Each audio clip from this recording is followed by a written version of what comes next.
rough, we ain't gonna hide. Propaganda swilling, but it won't touch me.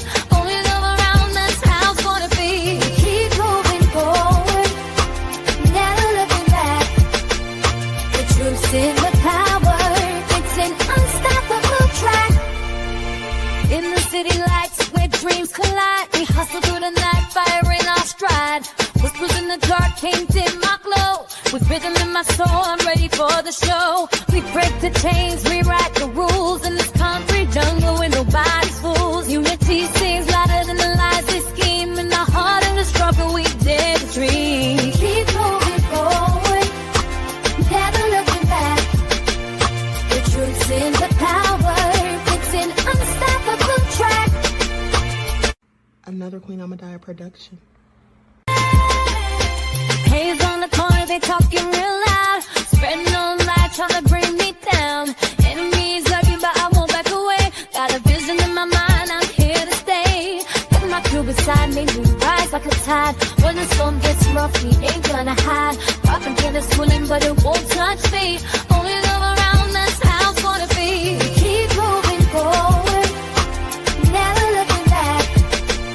The truth's in the power, it's an unstoppable track. In the city lights where dreams collide, we hustle through the night, fire in our stride. Whispers in the dark can't dim my glow. With rhythm in my soul, I'm ready for the show. We break the chains, rewrite the rules in this concrete jungle where nobody's fools. Unity sings louder than the lies they scheme. In our heart and the struggle, we dare to dream. Keep moving forward, never looking back. The truth's in the power, it's an unstoppable track. Haze on the corner, they talking real loud. Spreading on light, trying to bring me down. Enemies love you, but I won't back away. Got a vision in my mind, I'm here to stay. Got my crew beside me, we rise like a tide. When the storm gets rough, we ain't gonna hide. Propaganda swilling, but it won't touch me. Only love around, that's how it's gonna be. Keep moving forward, never looking back. The truth's in the power, it's an unstoppable track. In the city lights where dreams collide, we hustle through the night, fire in our stride.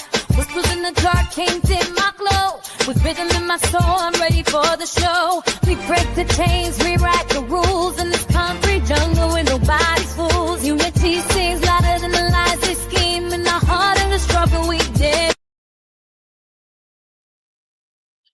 All right. Hello, everyone. Grand Rising. Thanks for tuning back in once again to the original Queen Ahmadiyyah Shakur show. I'm your host, Queen Ahmadiyyah Shakur, and this is your morning wake-up call.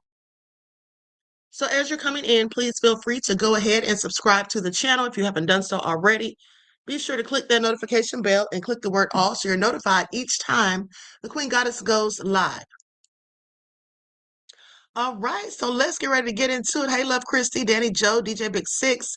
All right, 504 Nola, Terry Hidden, Desmond, Leon, Alice. Okay. Shout out to all of my loyal royals and everyone tuned into the Queen, and a big shout out to my moderators because y'all know they be putting in work. Okay, Claudette, Love Christy, We the People, LL. Did I say Danielle? Just Joy. Okay, Battle Axe, Buckhorse DC. Okay, so let's get into it. All right, Latasha, I see you, beloved. Before we get started, 57 Beige Foxes in a virtual building. Okay, so before we get started, let's have a brief word from my sponsor at 12 Tribes. Do not buy 12 Tribes on Earth hair growth oil and hair magic elixir unless you want super healthy, gorgeous hair that grows. They have a whole line of amazing hair growth products, including hair growth leave-in conditioner spray, hair growth shampoo, hair growth spray, and hair growth butter. I'm starting to sense a theme here.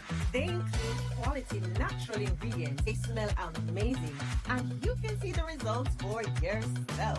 So if you're looking for healthy hair growth for your natural or relaxed hair, try 12 Tribes on Earth today.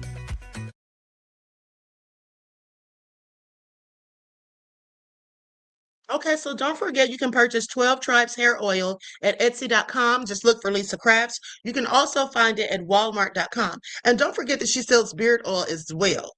Okay, so let's get into it. There was a deadly chemical explosion in Washington State. Okay, leaving one person dead and 9 people missing so far, according to reports.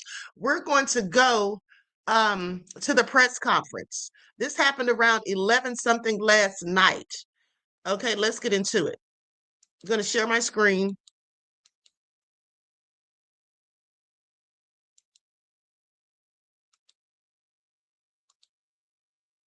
EIN, Fire Chief with Callets 2 Fire Rescue.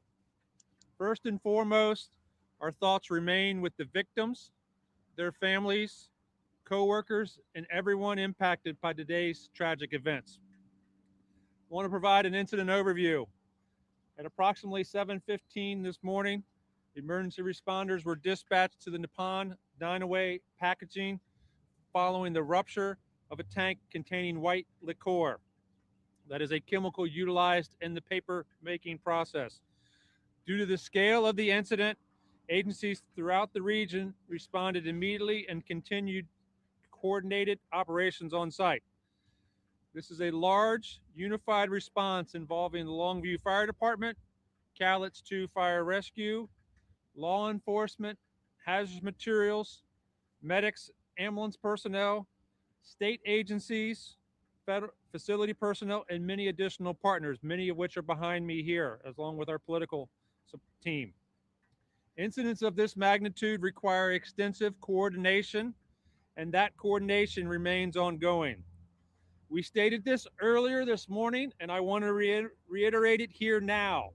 At this time, we state there's no direct threat to the surrounding community. Again, there is no threat to the surrounding community. Operational challenges. The recovery and stabilization efforts remain extremely complex due to the ongoing hazards. Earlier this morning, I mentioned that there was a roughly 80,000 gallon tank. That information has been modified and it is now approximately a 900,000 gallon tank of that white liquor process. After evaluations midday, we believe that there could be a potential of 90,000 gallons remaining in that tank. The tank remains unstable, creating a dangerous situation for our personnel, which has created our additional planning. Crews are actively assessing the structural integrity of that tank and working on plans to stabilize that tank before additional recovery operations can safely proceed. Those are the situations and limitations that can impact our access to the portions of the facility. Now I'm going to turn this over to Battalion Chief Matt Amos with the Longview Fire Department. Hello, everyone. Good evening. Thanks for being here. My name is Matt Amos, Mattamos. I'm the Battalion Chief for the Longview Fire Department. I have some updates on victim information. Today's incident resulted in multiple critical injuries and fatalities. Emergency responders have confirmed that 10 individuals were transported to area hospitals. 8 were employee injuries. 1 was a firefighter injury, and we have 1 fatality. Officials can also confirm that there's currently 9 employees who remain unaccounted for. The recovery operations, they remain focused on safely accessing all affected areas of the facility, recovering victims, and supporting impacted families while ensuring responder safety. Due to the instability of the site, some areas remain inaccessible at this time. All impacted families have been notified as of a couple hours ago. Responder safety, 1 firefighter sustained injuries during the response operations and has since been treated and released. Safety remains a top priority for everyone operating at this scene. The current operations, numerous local, regional, and state agencies continue coordinating response and recovery efforts alongside facility personnel.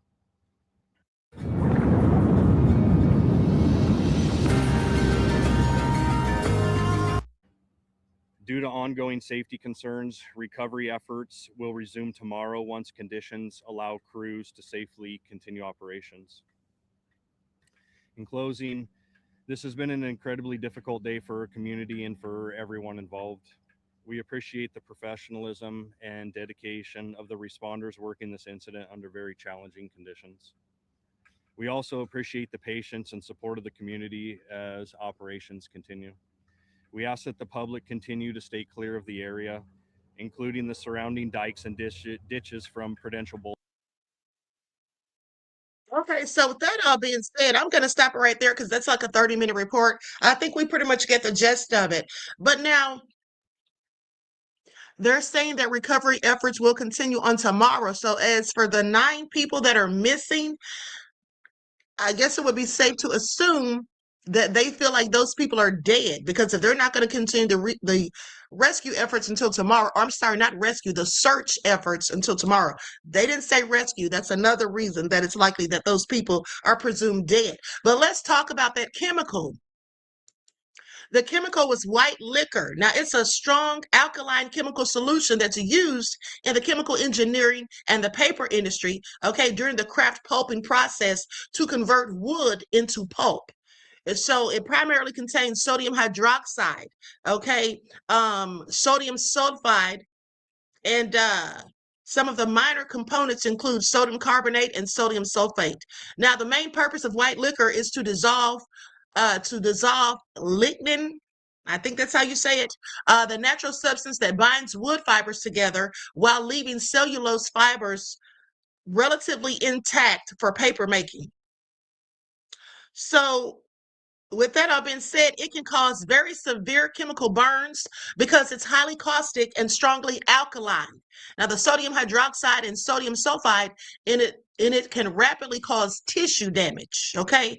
And the effects on the skin for exposure would be immediate burning sensations, redness and irritation, deep chemical burns, blistering, skin tissue destruction, okay? Oh, yikes, it says liquefaction necrosis. Okay, permanent scarring, numbness after severe damage because nerves are injured. The danger is especially high because alkaline burns can continue penetrating deeper into the tissue even after initial contact. Now, the symptoms may even worsen over several hours. If white liquor contacts the skin, remove contaminated clothing immediately. Flush the area with large amounts of running water for at least 15 to 30 minutes. Do not try to neutralize it with other chemicals, and seek emergency medical attention for anything beyond minor exposure.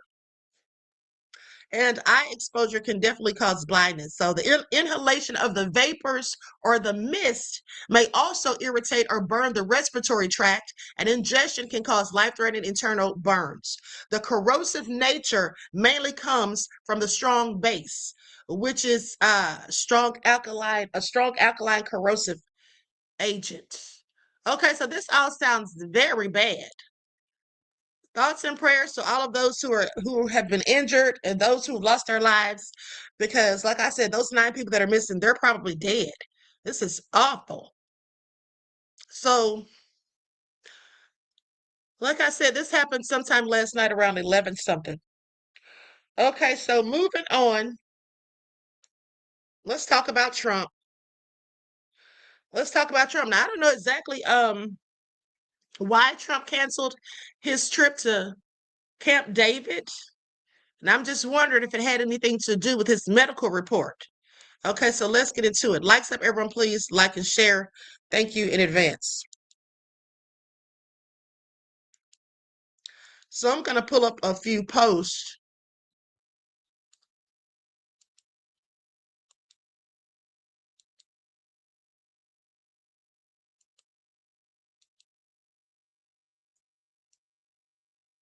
Okay, so Trump is convening a full cabinet meeting at Camp David on Wednesday, with Iran expected to dominate the agenda, including recent U.S. strikes, ongoing ceasefire negotiations, and the nuclear deal and the Strait of Hormuz disruptions. Now, this was supposed to happen, but was supposedly canceled. And like I said, I don't know if it had anything to do with Trump's medical report, because here's what they say.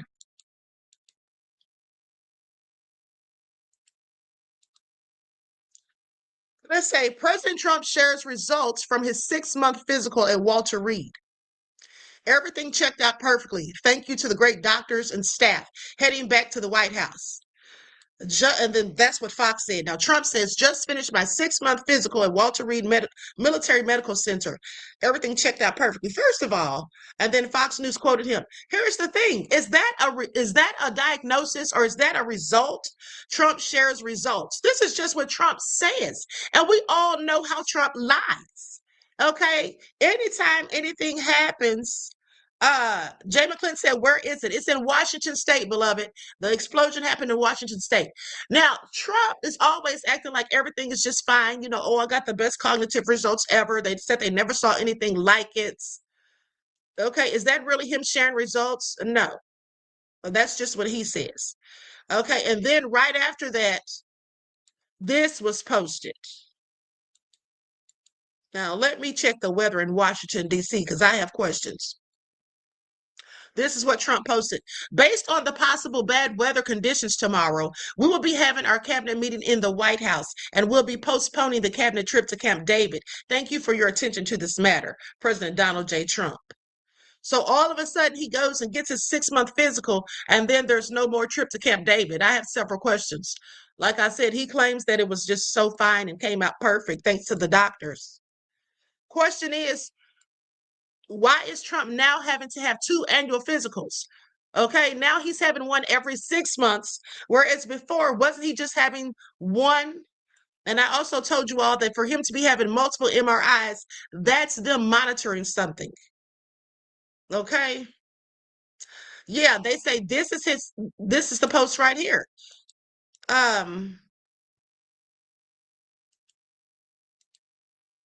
Trump visiting Walter Reed Medical Center for an annual physical. This is his 2nd annual physical in just 7 months. And look at that hand. That hand's looking even worse. And then they also had a picture of his ankles. Okay, those ankles look a hot mess. They're all swollen. Something definitely is going on or going wrong, shall I say. And then he was posted on Truth Social, and then he posted the exact same thing that he posted weeks ago. Now, I don't know if he meant to do that or he's having some cognitive issues, as we've seen him have per usual. See that? Posted the exact same post. Okay, he first posted this on May the 18th, and then he posted it again yesterday. It says, if Iran surrenders, admits their navy is gone and resting at the bottom of the sea, and their air force is no longer with us, and if their entire military walks out of terrain, weapons dropped and hands held high, each shouting, I surrender, while wildly waving the representative white flag, and if their entire remaining leadership signs all necessary documents of surrender and admit their defeat to the great power and the force of the magnificent USA, the failing New York Times, the China Street Journal, Wall Street Journal, corrupt and now irrelevant CNN, and all other members of the fake news media will headline that Iran had a masterful and brilliant victory over the United States of America. It wasn't even close. The Democrats and media have totally lost their way. They have gone absolutely crazy. President DJT. First of all, he's the one that sounds crazy. Okay, he's the one that sounds crazy. And if they win the war, the U.S. that is, why would the media lie and say anything otherwise? I mean, if you ask me, the lamestream media basically paints the narrative anyway to make it seem as if the U.S. is doing better than they actually are. That's just my opinion. And so Trump just sounds like a rambling, these are the ramblings of a madman as far as I'm concerned. But now let's listen to what Dr. Reiner had to say about Trump and his health.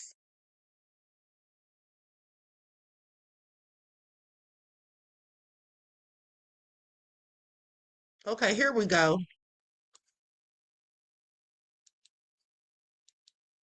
Like everyone, like and share. Yeah, this is where they show his cankles. All right, please pay attention. Shoshana said blood thinners cause bruises like those on his hands. Yeah, they can. But I'm not sure if that's from blood thinners. It could be. It looks like possibly he's been getting some sort of injections there, if you ask me.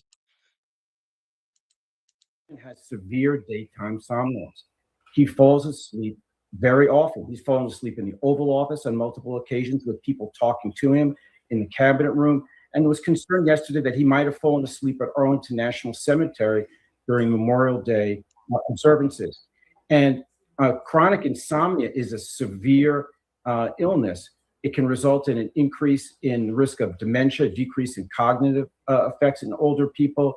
It's equivalent to about increasing your age by about 3.5 years. It increases your cardiac risk of having a heart attack or developing congestive heart failure, and it can produce a decline in your sort of mental functions, like it could increase depression, anxiety. So it's a real problem, and the president appears to struggle to stay awake during the day. And finally, the president has severe daytime somnolence. He falls asleep very often. He's fallen asleep in the Oval Office on multiple. Speaking of him falling asleep, the White House is upset because they posted pictures, the media posted pictures of him falling asleep. Okay, and so they're very upset about that. But I don't know why they're upset, because we've seen him fall asleep plenty of Trump times. spent the morning here at Walter Reed Medical Center for his annual medical and dental assessments. The White House says this is part of his regular preventative health care, but the president is set to turn 80 years old next month, and some are raising questions about his health. This was the president's fourth publicly disclosed medical exam in this second term. And a White House official does tell me they're planning to share a readout from the day's exam, but it'll be up to them to choose exactly what they do want to share. That's always been the case. There's no law requiring presidents to disclose info about their medical records. But this does come as age is increasingly in the spotlight in politics.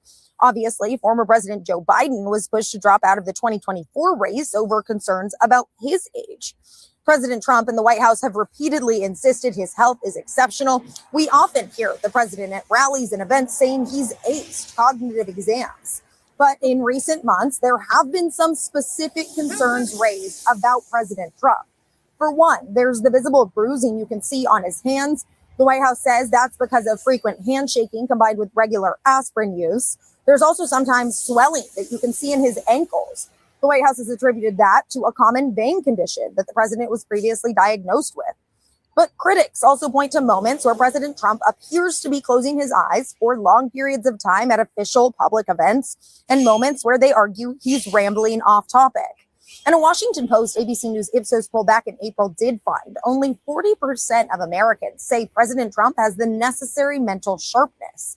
That's down from 47% last fall. And only 44% believe he has the physical health needed for this office. Also a drop.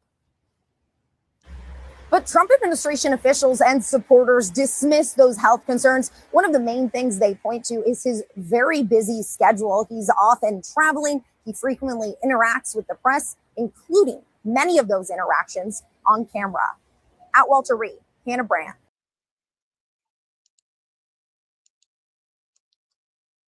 Okay, like I said, the White House is very upset about people finding out that he fell asleep. And you're right, Nene.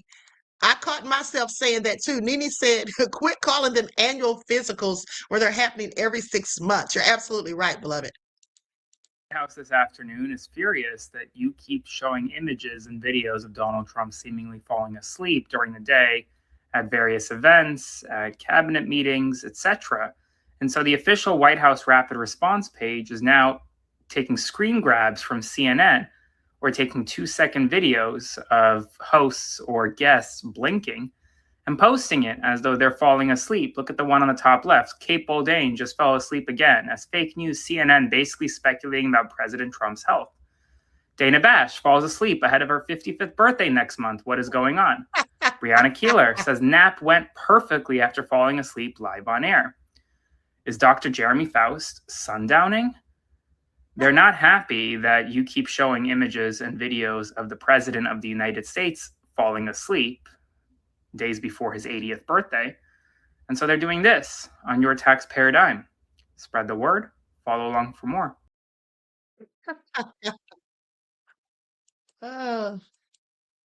Anyway, that is all hilarious. Okay. With that all been said, They say it's not real, destroyed the peace deal. Well, you know, we already figured that out. Let's go to this clip.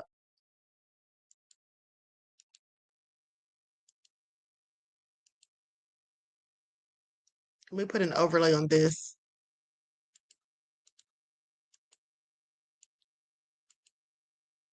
Thailand. Just kidding. Of course it was Israel. Trump talked to Netanyahu. Right after he talked to Netanyahu, he had 3 new completely unreasonable demands that make peace purposely impossible. Before the call, both Scott Jennings and Sean Spicer, his former communications head, had both said we're 95% done. This peace deal is almost done. We're good. The war is going to be over. After the call, Trump says, never mind. 3 new things. We're not going to take the enriched uranium out of the country in the second stage, as we had already agreed. Instead, we now want it on day 1. Well, the Iranians aren't going to give it to you on day 1. In fact, it's probably buried under the facilities we already bombed. So if we have to wait for that, it might take months for that. Purposely impossible so that we don't get to peace. But that's the least of it. Then secondly, Israel says that they have a unique right to keep attacking Lebanon, even if we have a ceasefire and a peace deal. So the ceasefire would only apply to one side, but not the other side. I mean, there's a joke, right? Because there is no peace deal where one side stops fighting and the other one doesn't. So, and that's the amazing thing about American media. I did a much longer video about this right here on the Young Turks YouTube channel. I just did a live one where I raged about Israel and about American media. American media is like, no, that is very normal for one side to listen to the ceasefire and the other side not to. Now, if the Muslims ever violate the ceasefire, we will talk about it nonstop 24/7. But Israel has violated the ceasefire. The previous one they had with Hezbollah over 1,000 times in Lebanon. We're never going to mention it. Nope. Israel's the victims. It's all self-defense. Israel is great. All the dirty Muslims are terrorists. Hate the Muslims. That's every cable news anchor. Prove me wrong. All you ever do is call them terrorists when Israel does 100 times worse civilian killings than Hamas and Hezbollah. They're not terrorists. They're special beloved allies, blah, blah, blah. You owe them all your money. Shut up, you anti-Semites. You all hate Jews in your heart, and that's the only reason you'd ever criticize Israel. Shut up. You're going to get more war, and there's nothing you could do about it. Third provision, Abraham Accords. Everybody in the Middle East has to sign them. Well, that would be betraying the Palestinians. Another thing that American media doesn't tell you. The whole point was we trade you normalized relations and trade relations in return for you freeing the Palestinians and having 2 independent and free states. Israel safe and independent, Palestine safe and independent. Abraham Accords is screw the Palestinians. They never end the occupation. Israel gets everything they want. Now they all have to sign on to that too. In other words, this peace deal is dead.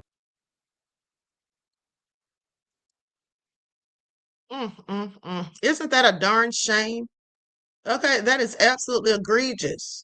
Oh, and I forgot to show you all this clip here of Trump just sleeping like a baby. Okay, just sleeping like a baby.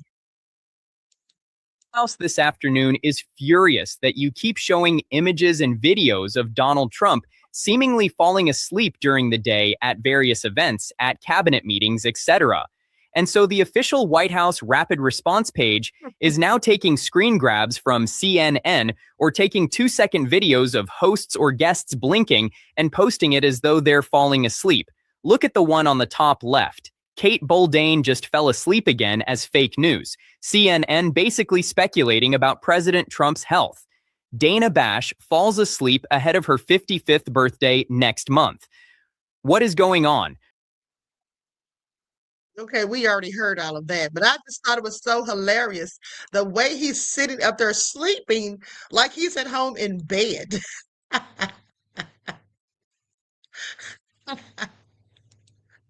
That we are going to wake up one morning and he will have launched a first nuclear strike. I believe that this is going to happen because he wants to do it. He no longer has the frontal lobe to give him the restraint, inhibition, and judgment that would cause him to inhibit himself.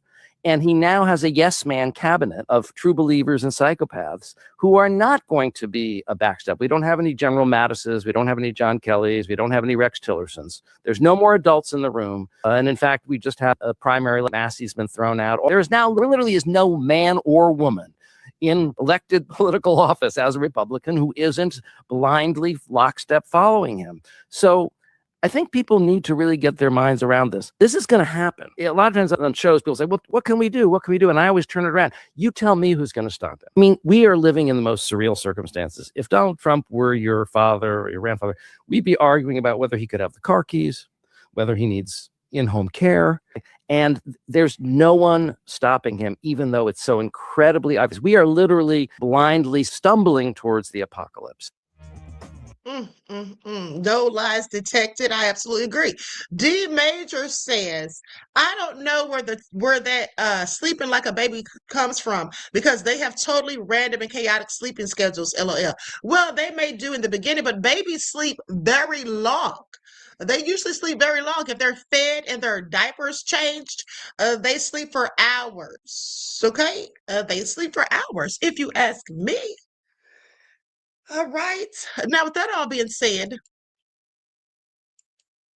let's go to this next report because a veteran has something to say about Trump and his nefarious administration. Likes up, everyone, please like and share. But, to your point, D Major, Trump is random and chaotic. Okay? When he's awake, though, that's the difference with him. He's random and chaotic when he's awake, beloved. Past confused. I mean, I'm pissed. What kind of hellish reality are we living in? The president of the United States gets on social media talking about the war with Iran. Iran fires back with the complete opposite story, and I'm sitting here as an American, a veteran, wondering if I fucking trust them more than my own president. I mean, do you understand how fucking insane that is? We're talking about a regime that's backed terrorism for decades, that's threatened to wipe our allies off the map, and somehow the guy sitting in the Oval Office has torched his credibility so badly that people are second-guessing him instead. I mean, it doesn't happen by accident. It's what happens when you fucking lie about everything. Big things, small things, stupid things that don't even fucking matter, over and over again, until the truth doesn't mean a damn thing coming out of your mouth.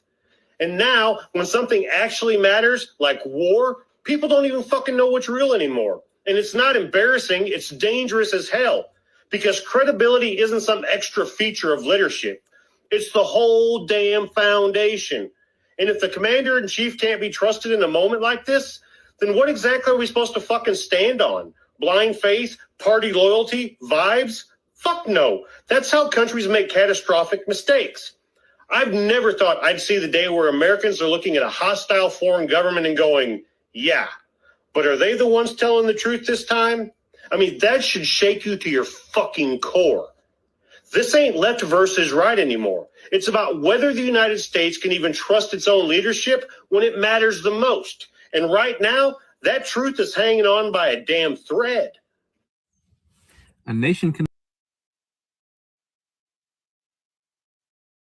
Okay, he said a nation can't stand for long when the truth itself becomes a battlefield. I absolutely agree. Lieutenant Muxman said, I want to hear the queen cuss, not you. I don't know why you have this obsession with me cursing, beloved. Now, the more you request for me to curse, the more I'm going to try not to. That is a bad habit that I have picked up during Trump's nefarious tenure. Okay, because I never used to curse, period. Trump is stressing me the L out. Okay? Nene said we can never trust the government. Exactly. But of course, DC said, I told y'all they're aliens. Anyway, let's go to this report about the U.S. and Iran conflict. And now they're questioning the U.S.'s military strategy. Well, I don't know what the question is. Okay, they don't have a strategy. That's right, D Major, it is unladylike, especially when you curse like a sailor, which I don't. I may spew a curse word every now and then, but honey, no way do I curse like a sailor like some people. Ceasefire is facing a major test after new U.S. strikes in southern Iran. The U.S. says those were self-defense strikes aimed at protecting American troops and keeping the pressure on Iran near the Strait of Hormuz. Iran is calling the strikes a violation of the ceasefire. Earlier this week, Secretary of State Marco Rubio was not mincing words. Well, the straits have to be open. They're going to be open one way or the other. So they need to be open. What's happening there is unlawful. It's illegal. It's unsustainable for the world. It's unacceptable. I don't know of any country in the world that does it. The Russians are not in favor of the tolling system. The Chinese are not in favor of the tolling system. I mean, there's no country in the world that's in favor of the tolling system except the regime in Iran. So that's not acceptable. That cannot happen. All right, so the big questions this morning are the U.S. and Iran moving closer to a deal or closer to another round of escalation? Joining us now is Richard Kolko, retired U.S. Navy commander, Navy pilot, and former FBI special agent. Rich, so glad to have you on this morning. So we just heard from Marco Rubio, the Secretary of State, saying the strait will be open one way or the other. How should we take that? Is that a diplomatic pressure or military warning or possibly both? I think it's possibly both, but better yet, it's probably a prediction of the future. The strait has to be open, not just because the U.S. and Iran are having the difficulties and the conflict that they're having, but because the rest of the world expects it, and really the economy, the world economy is on edge if this doesn't get resolved at some point in the near future. Absolutely. I think a lot of people feel that way. You know, the president has said a deal is close. We've been hearing that from President Trump, but Rubio says there is going to be a deal, a good deal, or no deal. How do those messages work together, or do they conflict, do you think? Well, I think the message is, to me, is the problem. What's changed in today's world is social media. We've got negotiations happening via social media. These posts are going out from leaders of both countries and other leaders in the world. And what it does is, once you put that out, it kind of backs you into a corner. It makes it harder to do the negotiation that needs to be done. I think the best way to success is put the people that have the authority back into a room, close the door, let them work out the deals, then do the post that they've come to some conclusion or some agreement. Yeah, you kind of mentioned back and forth where they're promising things in advance. It's problematic. Yeah, you kind of mentioned that sort of the public-facing part of this, the public pressure as well. Does the public language from Washington, you think, make it harder for Iran to accept a deal without looking like it just back down? Yes, once you put in a post that this is what's going to happen, and that's only one side of the negotiating element, that kind of backs everybody into a corner. If that doesn't happen, I think it just slows down the ongoing negotiations, and I think that's where we find ourselves right now. The president and other leaders in the United States have made it clear that the strait needs to be open and no nuclear program or no nuclear weapon for Iran. There's a lot of other things that are on the table. Those could be negotiated down the road, but to get this over with, those two have to be resolved. And, you know, Rich, we've heard some officials use the words unlawful or unacceptable. How much of that is a legal argument, and how much of that is just part of their strategic messaging? I think a lot of it is strategic messaging. There's no legal issues that are going to come to bear here as far as authorities and courts or anything like that. I think the goal for both nations is to not resume military action. The rest of the world doesn't want to see that. So they're working their way there. But you've got other things going on. You know, you've got the battle in southern Lebanon, Israel, and Hezbollah. Certainly Gaza and Hamas is ongoing. The Houthis are still active in Yemen. So I think the good news is the fact that Iran's economy is drying up, and they're always been the funding source for these other terrorist organizations, is possibly there could be less conflict at the end of this. You know, finally, before you go, as you kind of alluded to, this can't go on forever. So what would need to happen right there around the Strait of Hormuz for us to see this truly de-escalate?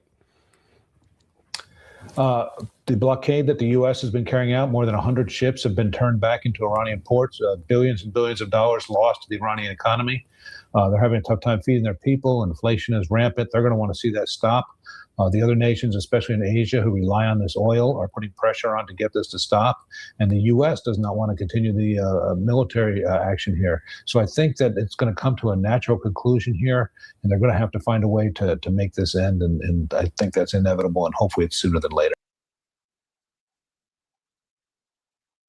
Well, we'll see how that all pans out. But meantime, listen, the thing about it, like I told you all yesterday, Trump was supposed to be in the middle of peace negotiations with Iran, and then he goes ahead and bombs them. Like, how dumb is he? But, you know, that's why, like I told you all, Netanyahu doesn't want peace. He doesn't want this war to end.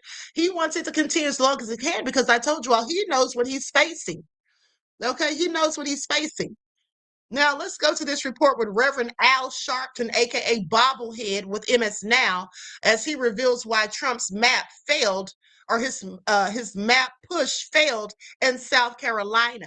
Okay, so I'm sure that Clyburn is so thrilled about that because he was crying days ago. Then we're going to talk about Pam Bondi. She has thyroid cancer. Rejected Okay, here a we new go. congressional map Republicans had hoped would eliminate the state's only Democratic seat held by Clyburn for more than 3 decades. A procedural vote to end debate on the map failed after 12 Republicans joined Democrats to vote against it. The state Senate then moved to adjourn until June 10th, the day after South Carolina's primaries, making it highly unlikely any redistricting effort will take place in time for the midterms. Congressman Clyburn issued a statement yesterday after that vote, commending state senators, writing in part, members of the South Carolina State Senate stood up for the constitutional principles they say they believe in. Joining us now, the host of Politics Now on MS Now, Reverend Al Sharpton. He's president, of course, of the National Action Network. Rev, good morning. It's hard, first of all, to imagine South Carolina politics without James Clyburn, but it's even more difficult to imagine a state like South Carolina not having a majority black district. But now it looks like, thanks to a handful of Republicans jumping over the fence to vote with Democrats, that'll be at least pushed down the road for a while. Given the population in South Carolina and the percentage of black residents, it would have been unthinkable to wipe out the only black district and the only Democratic district. Aside from the fact Jim Clyburn has earned iconic status there, civil rights leader into Congress for all these years. But I really think the real news was that some Republicans stood up and said, I just can't do this. Reverend Nelson Rivers, who heads National Action Network for us in South Carolina, was there every day. And he kept telling me, no, some of these Republicans are going the other way. And I said, really? And it ended up being that way. And I think this might be a story that a lot of us are not looking at, that a lot of people, even in the Deep South, are saying, wait a minute, but so far I'm going to go. I may announce different reasons, but in their heart, they know it's wrong. Well, I mean, and let's look, there were people in Indiana that voted the way they voted, Republicans against redistricting, and, 5, 6 of them lost. So this actually was a profile in courage, making sure they didn't kick out a civil rights icon, a civil rights hero, just an extraordinary man, extraordinary leader, James Clyburn. That was.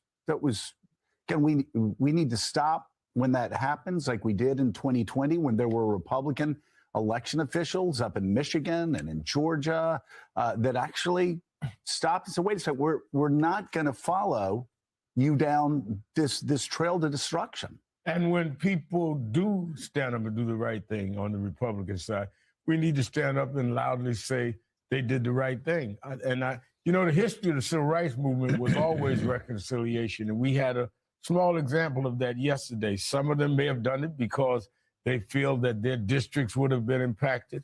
But whatever the reason, they came to a conclusion that we benefit from, and we should be just as open and vocal about saying that's the right thing as we are the wrong, because the stories could have been, here's another reinforcement of the old South again. Right. And yesterday, the opposite happened in South Carolina. Well, and let's move to Alabama, where a federal court has blocked Alabama from using its newly drawn congressional map in this year's midterms. A 3-judge panel, which included 2 judges appointed by President Trump, determined the redrawn districts intentionally discriminate against black voters. Alabama's Attorney General immediately appealed the ruling, setting the stage for the Supreme Court to determine whether the maps can be used in November. So Jeffrey, this has kind of been the rhythm of these things. The redistricting happens, the map gets changed, and then it's challenged in court, or in the case of South Carolina, goes to the assembly at the State House. And by and large, there's been big pushback, legal pushback, not surprising. We'll see what the Supreme Court says. But again, it may be longer than the Democrats may be okay for in terms of getting redistricted in many of these places for the midterms, at least. I think the Republicans, certain Republicans, were hoping for, magic bullet solutions from legislatures, from the Supreme Court. I think it's going to be ambiguous, more ambiguous, which obviously is to the benefit of democracy in November. But the long-term trends are continued agitation to redistrict in a way that is so ostentatiously geared against Democrats. All right. Like I said, that's good news for Clyburn, who really isn't doing much, if you ask me. They call him an icon, but I beg to differ.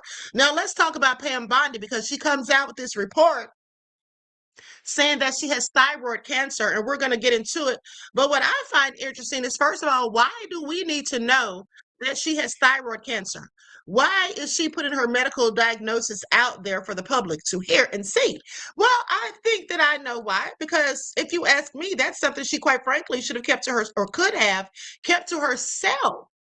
But maybe this announcement is due to the fact, and on her behalf, that she is going to be testifying. Let's remember that she's scheduled to appear for a transcribed interview before the House Oversight Committee in just 2 days.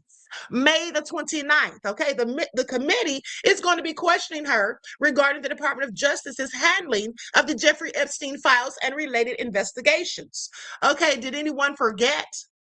Did anyone forget? Yes, Danielle, you hit the nail on the head. She wants sympathy, in my opinion. Or maybe this will be an excuse for her not to answer those questions, because think about it. Thyroid cancer, where's your thyroid? Okay, that's in your throat. I'm sorry, but I can't really talk. I can't really answer these questions. I'm joking. She's likely not going to do that. But, at the end of the day, what I happen to see, if she does want sympathy, she won't find much, because I saw people posting TikToks saying, "What's for lunch?" Okay, after she made the announcement. She damn sure isn't going to get any sympathy from me, because I don't have sympathy nor empathy for people who protect PDF files. Okay, for people who protect PDF files. And as far as I'm concerned, if this is true, this is likely her karma. Okay, let's get into it. Likes up, everyone, please like and share. No tears over here.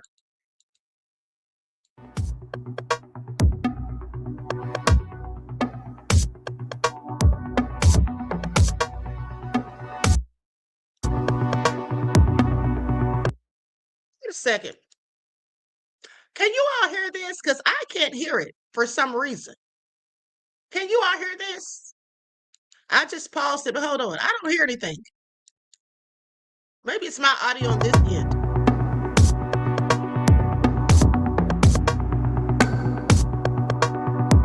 Hold on. I'm going to another report. You all can hear it? Really? Okay. I'm still going to another report because I can't hear it. And I think it's because they're playing some sort of music or whatnot. Hold on. Y'all know I can't hear music on this end. I don't know how crazy that is, but ever since one of those Windows updates. Okay, so let's go to this one by Newsmax from 2 hours ago. Give me just a second, beloveds, and wait for this to queue. Okay, here we go. That's right. Greta said she never had sympathy for the Epstein victims. Exactly. Exactly. None whatsoever. Sit on oversight. So what do you think is going to happen here? Is the former attorney general going to appear as previously planned? So I would just say this, the unspeakable evil of Epstein and his terror and his people on innocent children and adults. It's just, American people want answers. We want people in handcuffs. We want accountability. She has agreed to come in, and I haven't heard anything yet from Oversight Committee that she has changed her mind or that she's not coming in. I just know that anyone who has harmed people needs to be held accountable. And so as far as I know at this moment in time, she's still coming in. Yeah, she's looking for sympathy and empathy. All right, so let's talk about exactly what's going on here. Let's get into it. Hold on, beloveds.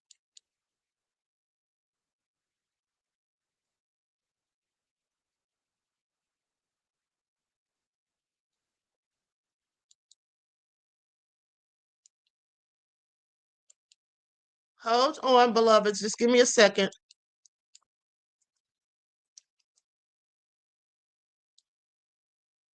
Okay, so now here is what they are saying. We'll go to this report from WRGB. Pam Bondi quietly recovering from throat cancer after departing the DOJ. So former Attorney General Pam Bondi reportedly was diagnosed with thyroid cancer shortly after being ousted from the Department of Justice in April. Sources confirmed to Axios that she has since undergone treatment and is recovering. So Katie Miller, a former White House staffer and podcast host, married to White House Deputy Chief of Staff for Policy Stephen Miller, commented on the report on X, saying that Bondi has been quietly kicking cancer's ASS for the last few weeks. Miller added that Bondi has a heart of gold. Please. Now, Bondi's health update comes alongside news that President Donald Trump has appointed her to an advisory committee focused on artificial intelligence policy. Did you all know that Trump has rehired her for a different job? So according to the report, she is expected to serve on the Presidential Council of Advisors on Science and Technology. Now, since Bondi departed from the DOJ, Deputy Attorney General Todd Blanche has served as acting Attorney General. Meanwhile, Director of National Intelligence Tulsi Gabbard announced Friday that she would also be leaving the Trump administration to care for her husband after he was diagnosed with a rare form of cancer. Gabbard shared the news on social media, adding that her resignation will take effect on June the 30th. Trump later took to Truth Social to thank her for doing a great job during her time in the administration and to offer well wishes to her husband, saying, "I have no doubt he will soon be better than ever. Tulsi has done an incredible job and we will miss her." Principal Deputy Director of National Intelligence Aaron Lucas will serve as acting Director of National Intelligence. Gabbard is the fourth cabinet member to leave the Trump administration during the president's second term. Y'all don't find that interesting? 4 administration officials gone in less than 2 years, mind you. Okay, that's right. Regina said the Epstein class has no shame. None whatsoever, beloved. None whatsoever. But now, let's talk about this water situation in Virginia. Have you all heard about it? And I find it interesting because these people that are complaining are MAGA. Okay, these people voted for Trump, and now look where it's gotten them. Okay, let's get into it because one of them said that the water looked like Willy Wonka's chocolate factory. Okay, it does look very disgusting. Okay, so let's get into it. Likes up, everyone, please like and share. Thank you in advance.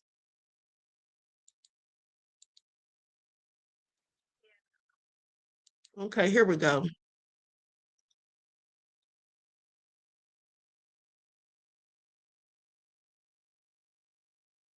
Clock is ticking in Richmond as lawmakers are still debating the state budget. If the General Assembly and the governor don't approve a deal by the end of June, Virginia will see its first government shutdown in modern history. 7 News reporter Nick Minock live for us in Fairfax with what is holding up this budget. Nick? Hey, Michelle, for months, data center tax breaks have been at the center of the budget stalemate in Richmond, but now there's other issues at play. Virginia's data center tax break has become the card neither chamber is willing to fold on. Governor Abigail Spanberger is siding with House Democrats, who are going all in to preserve data center tax breaks. They argue data centers are the Commonwealth's economic ace, providing billions of dollars in local tax revenue. But Senate Democratic leaders want to remove the tax breaks so the Commonwealth can give $2 billion more to services like public education. There are a lot of other things in our budget that are underfunded, like Medicaid or higher education. And $2 billion could go a long way there, but K through 12 is definitely by far the largest. Democratic Senate Majority Leader Scott Surville adds the deck is stacked against some communities suffering from data center impacts, like the threat of massive substations being built next to homes and farmland and high voltage transmission lines that would be built on homeowners' properties to power data centers elsewhere. Republican Senator Glenn Sturdivant agrees. They're worried about it, the impact on their electric bills, the impact on the water supply. My hope is that the Senate position prevails, that we eliminate this huge tax break. Data centers are not some sort of small startup anymore, like when this tax break was created 20 years ago. It's a very different situation now. They can afford to pay their fair share. While the General Assembly is trying to play its cards right, Governor Spamberger's veto of skill games and retail marijuana bills has reshuffled budget talks and revenue sources. But Senator Surville explains retail marijuana is still in the deck. It is possible for us, however, to put policy like that into the budget and adopt it in the budget, and then put that on the governor's desk. So I wouldn't say that the cannabis retail market is totally dead yet for this year. And now both sides are waiting for what card will be played next in Virginia's budget standoff. Now, I reached out to the governor's team today by email and asked them would she veto or sign a budget if retail marijuana sales was in that budget. So far, we haven't heard from her team. Back to you. Well, Nick, I know a lot of sides, both sides of this, hoping for a deal to be reached, because what kind of impact would a state government shutdown have in the Commonwealth? Yeah, I asked both senators you just heard from that question, and they told me we don't fully know what kind of impact, because we haven't had a state government shutdown in Virginia, at least not in modern history. But we know in localities like here in Fairfax County and Prince William, Loudoun, all the localities rely on state funding for things like K-12 education and law enforcement. So those would be impacted. Reporting live in Fairfax, Nick Minock, 7. Okay, so it looks like they have more than one problem going on in Virginia, looking for a government shutdown. All right, this is all nefarious. Now let's go to this dirty water. I've seen anything like that. The DEP's been known to stretch the truth a little bit. Looks like a scene out of Willy Wonka and the Chocolate Factory. They said they cleared the drain out, and now about 5 miles up the road, all the stream's contaminated. Yeah.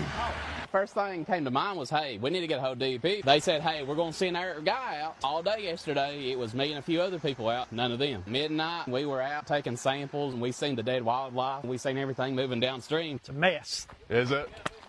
See the acid mine drainage guys? Railroad did not cause this. When you say the railroad, what do you mean, Richard? They're trying to blame the railroad was messing with the culvert down here, and that's why it started coming out. But as you can see, it's coming out at the top. That's all acid mine drainage right through there. Look at this. Holy shit.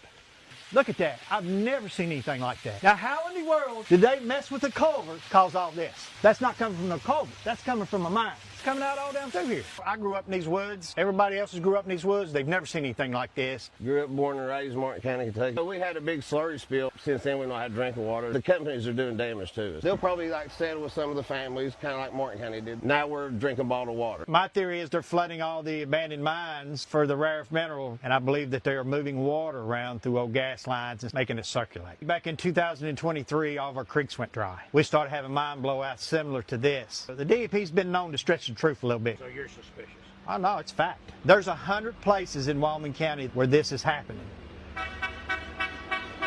Now, they flood these abandoned mines and let the gas push back into the sides of the coal seam. It builds up pressure. As they lower the water down, they vacuum it to where these flaring pads are, and they vacuum it and they burn it in an incinerator, and California comes out once a year and reads it and issues some carbon credits, and they sell it on the market. I've never seen it this bad in my life. This right here needs to be reported. DEP ain't gonna do nothing. It's not normal. How many people's getting sick off this stuff, man? We're all ate up in health problems down here. See that foam right there? That is an industrial cleaner. I had it tested back in Wyoming County. I had a stepmother that lived across the creek right beside this. She passed away of cancer. Now my wife has breast cancer. What changes have you noticed in your well since this discharge started happening? Muddier looking. That will find its way to your well. I don't care what they tell you. We're pushing for more transparency. We deserve better, and we're tired of crooked-ass politicians. Another orange strain that's coming from the opposite side of where they said they was working at, man. You're finding everything that they've ever injected into these coal bed methane wells that they've capped and abandoned. It's coming out now. We're fighting the DEP. We're fighting the people that's supposed to be helping us. Looks like a scene out of Willy Wonka and the Chocolate Factory. It all ends up in the river, and that's where they catch their water at for everyone to drink. It's normal to us because we've had to put up with it. I think there's some corrupt politicians that needs to go to jail. I think the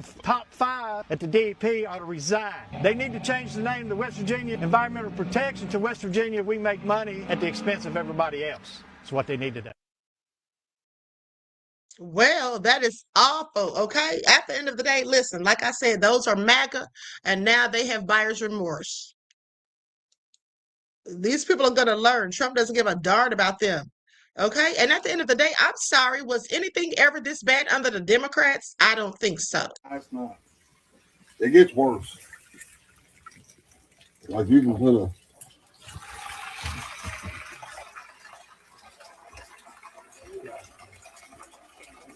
And it's on both sides. There it is. There it got worse. Like the girls went to go take a shower and they started hollering saying, "Daddy, come and look at this." I went and looked. I said, "Golly, Nance," and turned on the hot water side. It was clear for about 5 minutes. Then it was the same way. But you want to know what? I would love. Look at that. Golly, Nance, look at that. Absolutely disgusting. I would love for somebody from the government, county, or somebody to come down, and I like for you to drink it. That's what I want you to do. Drink it, see how you like it. That's disgusting. That's a brand new well, $11,000 well that me and my grandmother had to get drilled here. And now, 5-6 years later, we got to deal with this. That's sad. Is that normal? That is not normal. Just started last night. That's a darn shame because him and his mom spent $11,000 on a new well 6 years ago, and this is what they get. Absolutely crazy. But let's keep going. That's right. Nessa G said they voted for it. Center construction is being blamed for all this flooding. This is the AI Roundup, and the local news talked to a family in Mason County, West Virginia, who got water in their home. And by the way, this data center is going to be built right next to their backyard. So it rained a lot, and the silt fencing gave way, and all of that muddy water got into their properties. This is part of the Monarch Compute campus in partnership with Nscale. And to their credit, they are trying to make it right with the homeowners, cleaning up their houses, offering hotel rooms, and providing meals. But here's the thing, for anyone who's had water in their house, the effects don't go away that easily. And now this homeowner is worried about mold. But what I'm also now thinking about is that we have to take a good look at all of this potentially happening across the country. When you uproot trees, you level entire areas, and you destroy wetlands, you get more runoff. You lose that flooding retention, and the flooding gets worse. And some of these areas, like the Meta Data Center in North Louisiana, for example, are gigantic. It rains a lot in Louisiana. What's going to happen there? This, by the way, here is what was done to a forest in North Louisiana for a separate data center in another spot. With all of this new massive data center construction, you lose nature, you get more flooding. It is that simple. So that's another thing to add to the list of things to keep speaking up on and to continue to hold these companies accountable. Data center construction is being blamed for all this flooding. This is the AI Roundup, and the local news talked to a family.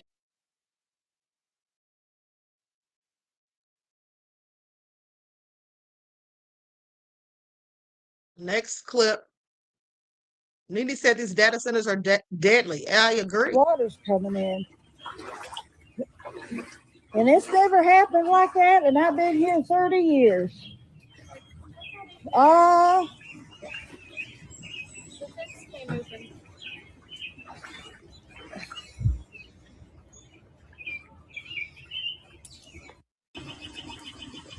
See, this is where all the water's coming in. And it's never happened like that, and I've been.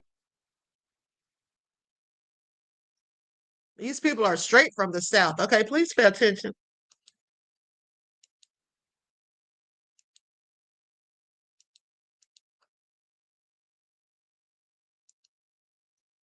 Tap water is harmful for your body. Nearly 5,000 gallons of transformer oil leaked into Wayne, West Virginia's water supply. This all started in February, and the town is still suffering from this disaster. Right now, the city is on a do not drink order. When situations like this happen, it can get scary to trust what's in your water. But you can trust water from the new Aqua tankless reverse osmosis system. This system is easy to install, and it will eliminate up to 99.99% of all contaminants. And if you're on a tight budget, then don't worry, because new Aqua will offer you flexible financing and a free 120-day in-home trial. Make sure you have safe and healthy water for you and your family by going to newaquasystems.com. This city's tap water is Okay, that's what they need to do. They need to contact him, clearly. Gregory said can't wash either. No, it's not even, listen, you can't even take a shower or bath or anything of that disgusting water. That stuff will seep into your pores and all of that. Okay, that water is good for nothing. Absolutely disgusting that anyone would have to deal with that situation. And they don't care as long as their data centers are making money. You dig 4 feet down in parts of Virginia Beach, you do not hit solid ground. You hit moving water, not a pipe, not a drain. Water flowing through sand that is not stable enough to hold it in place. Engineers who build bridges here already know this, because in one location, the ground holds. Just a few feet away, it collapses. And when the ground beneath a coastline behaves like that, flooding stops being a weather problem and becomes a structural one. This is not a future scenario. It is already happening. The Chesapeake Bay region sits on top of something most people have never heard of, the Chesapeake Bay Impact Crater, a buried geological structure left behind by an asteroid strike 35 million years ago, 85 miles wide, invisible from the surface, but underneath it changed everything. The impact shattered the bedrock, replacing it with layers of loosely packed sediment that compress far more easily than normal ground. For millions of years, that didn't matter. The process was slow enough that nobody built around it. But now the speed has changed. According to NOAA's long-running tidal gauge at Sewell's Point in Norfolk, one of the most reliable data sets on the East Coast, relative sea level in this region is rising at about 5.1 millimeters per year. The global average is closer to 3.6 millimeters per year. That difference is not random. About half of what NOAA is measuring is not the ocean rising. It is the land sinking. And the numbers do not cancel each other out. They stack. This is called subsidence. It is happening across the entire Hampton Roads corridor, Norfolk, Virginia Beach, Portsmouth, Chesapeake. The land is dropping, the sea is rising, and both are moving in the same direction. But here is where the problem stops being purely natural and starts becoming something we have accelerated ourselves. Because the ground beneath this region isn't just collapsing on its own. We've been helping it. Throughout the 20th century, cities across Hampton Roads extracted massive amounts of groundwater from the aquifer system beneath the bay. Groundwater doesn't just sit there. It acts like structural support inside sediment, holding the grains apart. Remove it and the structure compresses. The U.S. Geological Survey has documented this extensively. In some areas, groundwater withdrawal alone accounts for 1 to 4 millimeters of subsidence per year on top of the baseline geological sinking. So now you don't have one driver, you have two. A geological system that was already unstable and a human system that accelerated it. And neither one is reversing. But the ground itself is only part of the equation, because the Chesapeake Bay does not just sit there, it amplifies. The bay is shaped like a funnel, wide at the mouth and narrowing as it moves inland. When a storm pushes water toward it, that water does not spread out evenly, it becomes compressed. It is forced into a tighter space. As that space narrows, the water accelerates. This is not just waves hitting a shoreline. It is pressure building inside a container. When that pressure releases, it does not dissipate. It moves inward. NOAA storm surge models now project that a major hurricane entering the Chesapeake system could push 18 to 20 feet of water into parts of the bay. And that water is not hitting the same coastline it would have hit 50 years ago. It's hitting land that is lower, softer, less stable, and already struggling to keep water out on a normal day, which is why flooding here doesn't always wait for a storm. There's a term for it, sunny day flooding. Water rises into the streets during high tide. No rain, no wind, just gravity, pressure, and a system that no longer drains the way it was designed to. According to NOAA's tidal flooding records, records, These events have tripled since the 1960s. In neighborhoods like Ghent and Larchmont, roads flood. Okay, now that was a very interesting report. So now let me address a couple of the comments. Nene says Republicans and Democrats want these data centers. Nene, how do you know that? The Republicans are in charge. So it really doesn't matter if the Democrats wanted to, because the Republicans are in charge. But just for your information, let's talk about it. Also, someone put in a comment saying that the Democrats, when I said the Republicans were responsible for this, someone put in the comments, I don't remember who it was, but they said that the Democrats didn't do anything about Flint water. Okay, let's talk about that first. The Democrats did. Well, let me just go to the beginning of the whole situation. Here's the thing. First of all, the Flint water situation is supposedly resolved. Okay, as of a report from 2025. Did you know that? Second of all, resolving the Flint, Michigan water crisis required a massive multi-tiered effort spanning local, state, and federal entities. Okay, the state of Michigan, the U.S. EPA, and the city of Flint spearheaded the infrastructure fixes by replacing over 10,000 lead pipes and updating the water treatment facility following legal mandates and multi-million-dollar settlements. Now, with that all being said, and that water was dirty too long, it was absolutely egregious, and President Obama ticked me off when he went down there and pretended to take a sip of that damn water. Yes, the Democrats were absolutely responsible for some of the lack of oversight in that, but so were the Republicans. Now, what gets me is some of you love to point out what the Democrats do or don't do, but you don't have that same energy for the Republicans. I'm inclined to think that many of you, or some of you, just might actually like the Republicans better. But let me continue. So with that all being said, and anytime I say something about the Republicans, here comes somebody whining about the Democrats. Are y'all raccoons? Because I have questions. Okay, but let's continue.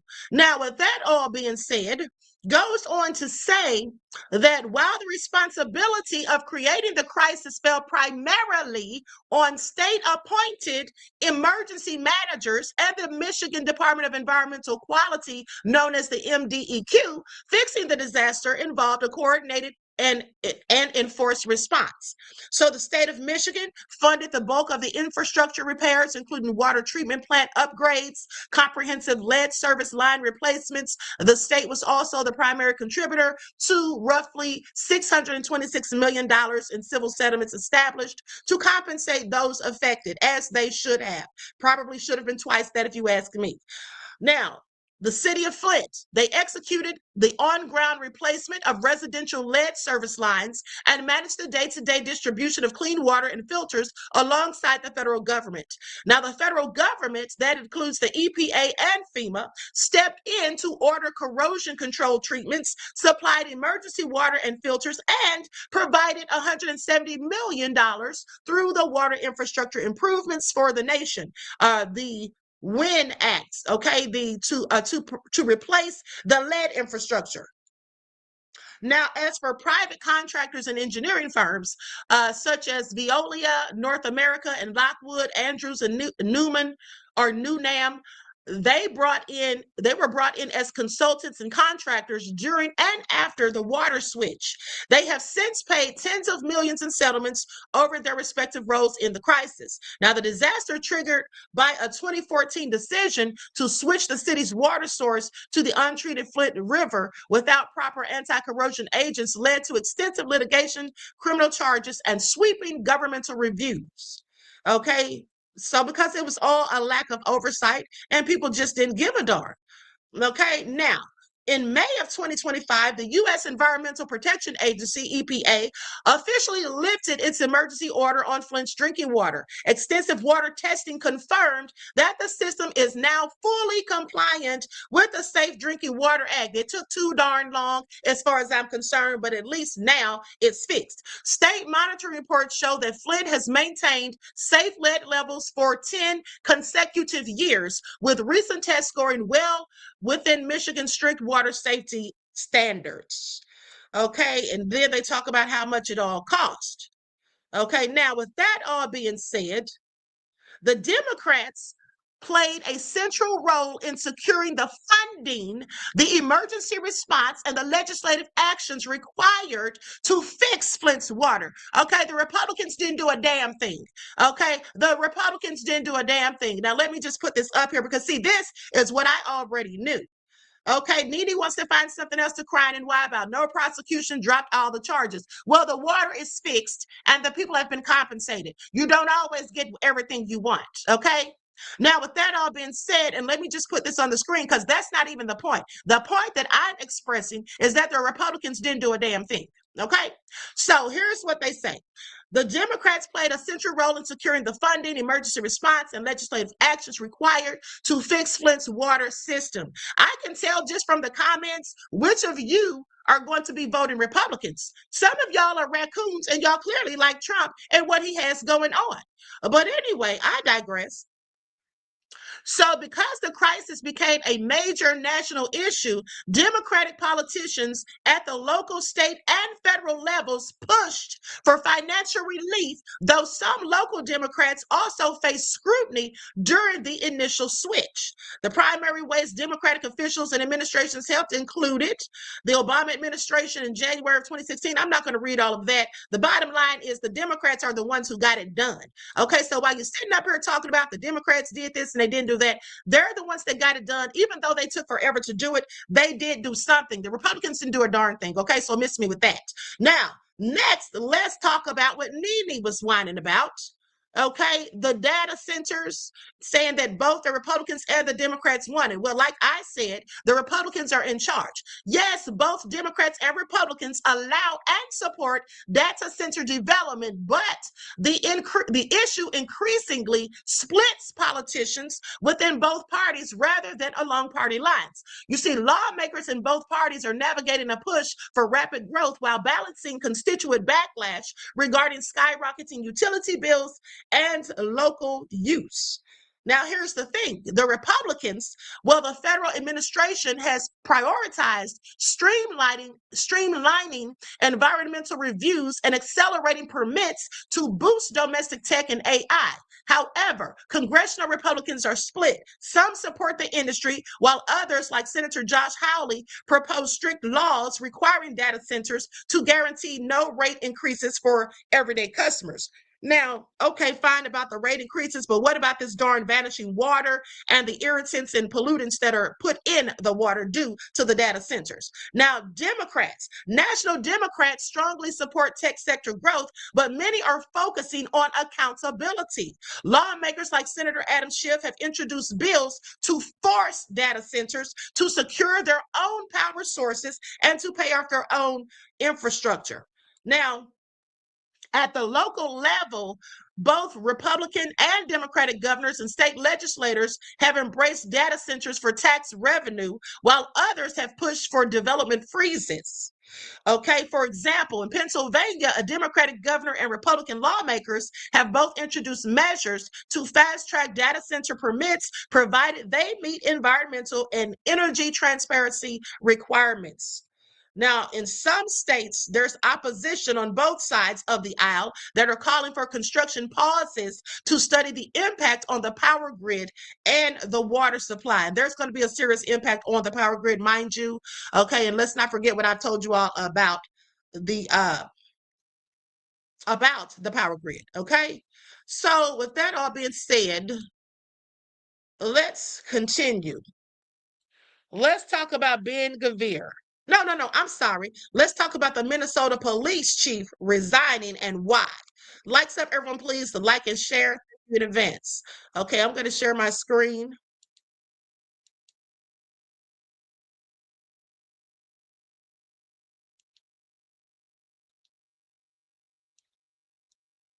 Disciplining him up to and including discharge, and he resigned.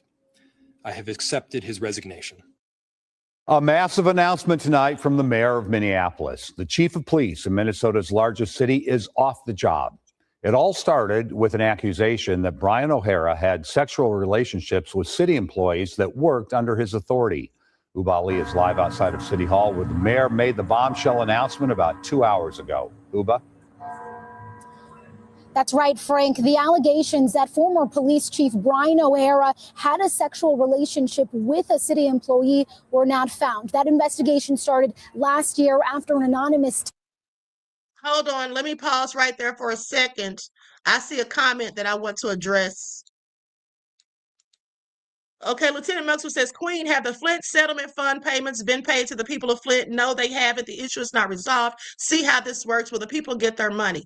First of all, what you all need to start doing is you need to start doing research, okay, before you come at me like I don't know what I'm talking about. They absolutely have started receiving the money. Now, everyone has not received their funds as of yet, okay, but the Flint residents have started receiving. Let's just look it up, okay?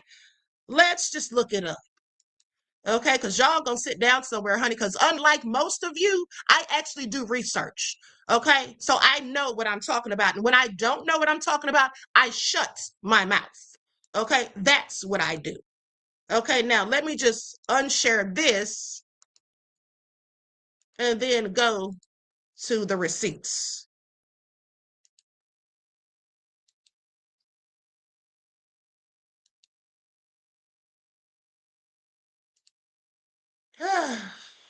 Now, no more interruptions, please.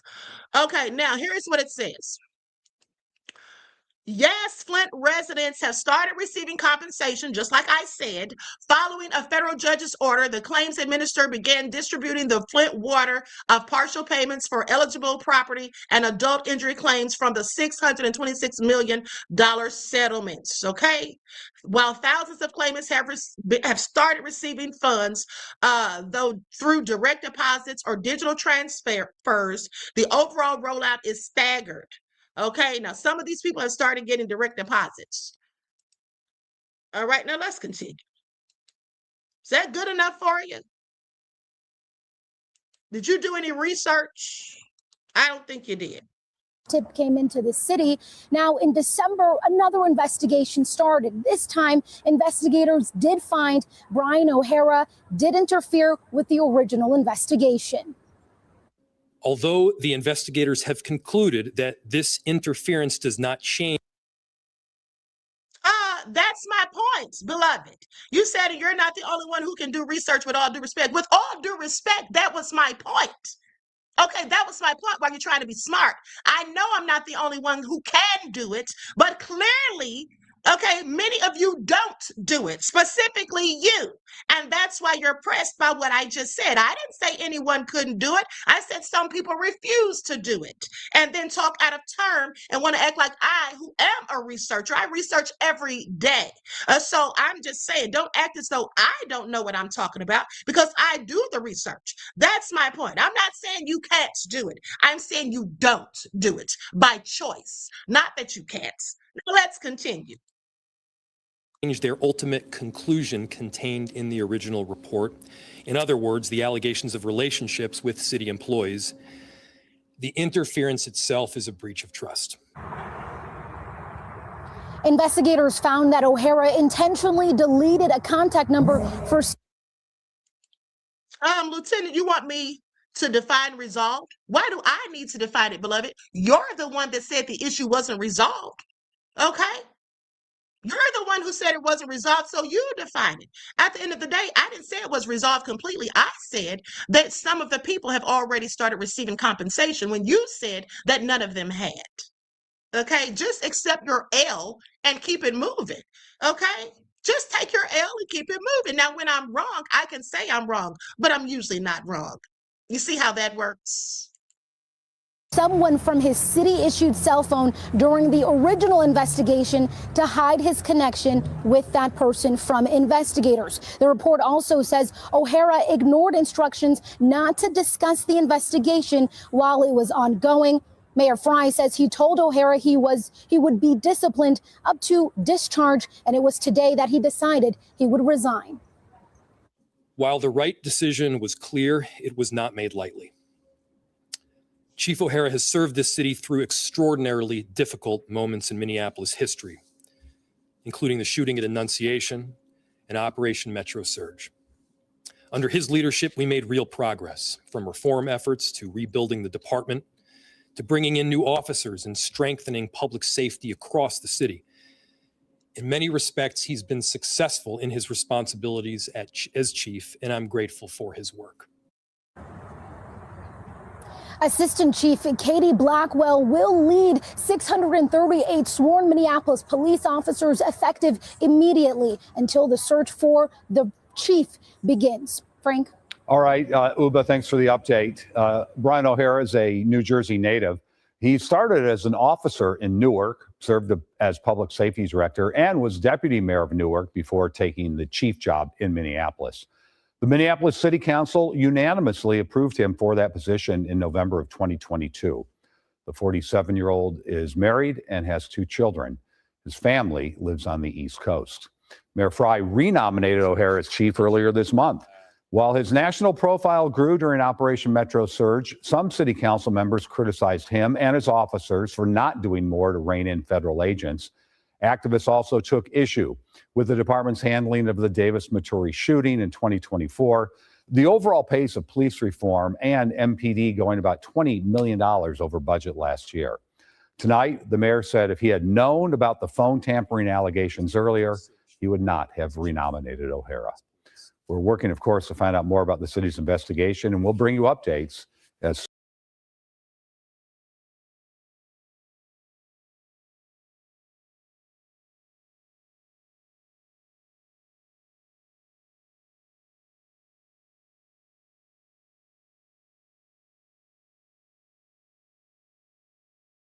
Forgot I was muted. Okay. So yeah, some of these people be talking to me crazy lately, honey. I don't know. It must be something in the water. If they don't like what the queen is cooking, they don't have to tune in. Y'all know I give 0 Fs. Okay, please pay attention. Now, with that being said, I also put Lieutenant Maxwell in a timeout. Okay, I put him in a timeout because I don't have to go back and forth with anyone. If you don't like what I'm saying, then you don't have to tune in. Okay, you don't have to tune in. Charlotte says, dang, Queen, that extra positive light has drawn various dark energy lately. I absolutely believe it, beloved. I absolutely believe it, okay? I mean, I'm just sitting here trying to give advice and commentary. Now, I do not expect everyone to agree with everything I say, but what's with all the pushback? Like, really, my whole thing is if you all can't sit here and see what's going on with the Republicans, and we know the Democrats, listen, I'm not capable for the Democrats. I'm just trying to do what's best for myself, and we all should, and for Black people in general. Because when I tell you what's coming ahead, I'll tell you all what. I'll tell you all what I'm going to do. On the next broadcast, I'm going to tell you all a few things that maybe you just don't know. Okay? Then maybe, hopefully, some people who are just lost in the sauce are still worrying about the wrong thing will get refocused. Maybe that's what we'll do. Because I'm about to show y'all what's coming ahead, okay? I'm about to show y'all why I'm saying what I'm saying, because I'm not crazy. And I know who y'all are listening to that want y'all to blame everything on the Democrats. Like I said, the Democrats have done a bunch of bullshit. I complained about them all day, every day, and twice on Sundays. When Biden was in office, I certainly did, and I had a right to, and so did you. Now what I'm saying is things are 10 times worse than they were when Biden was in charge. I promise you they are.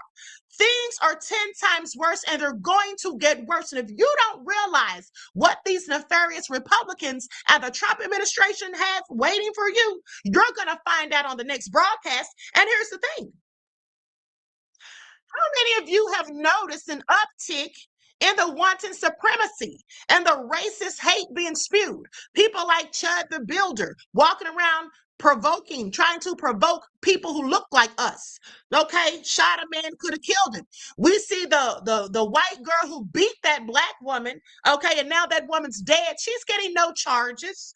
Okay, now you can say these things have always happened, and yes, they have, but at the end of the day, they're happening on a more frequent basis right now. Look at Carmelo Anthony. Why is he going to trial when it was clearly self-defense? I want you all to pay attention to the wanton supremacist training for a race war. Was that going on under Biden? I want you to pay attention to them boldly marching out in the streets. Let me go to the footage because maybe you missed it. But at the end of the day, if you want to live in a Jim Crow era 2.0, if you want to live where you can go outside, be minding your own black business, and a slew of wanted supremacists come up and attack you, or you're living in a police state and being treated like slaves, okay, where you can't get clean drinking water, the prices are sky high. Because I'm gonna tell you what's going on here. Do you know that some of the racist devils are asking Trump to invoke martial law? Now, why in the hell would anyone want martial law? Well, that's because the racist devils would rather suffer themselves as long as they can see us suffer. That's what you need to be paying attention to. Okay, that's what you need to be paying attention to.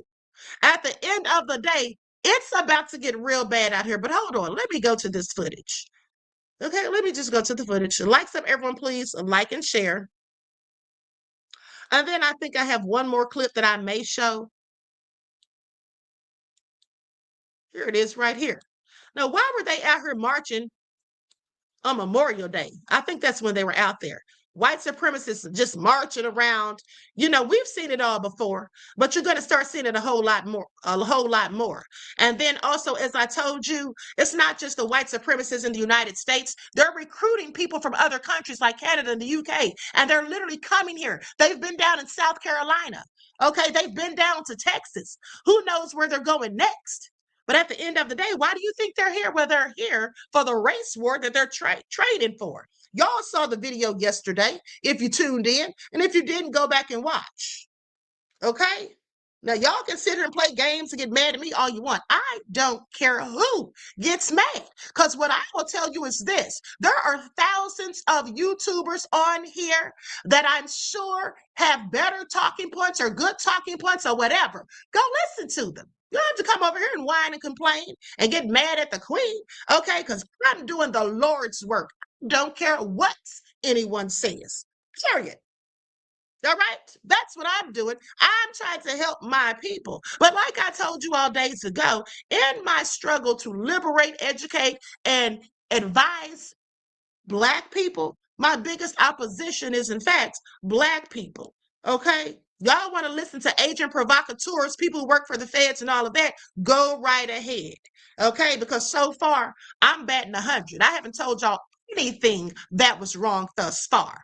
Okay, let's not forget who's the one that's prophetic here. Let's not forget the ones who's predicted things, actually predicted things that have already happened and continue to happen. Now, if you want to be in the know, just sit back and listen.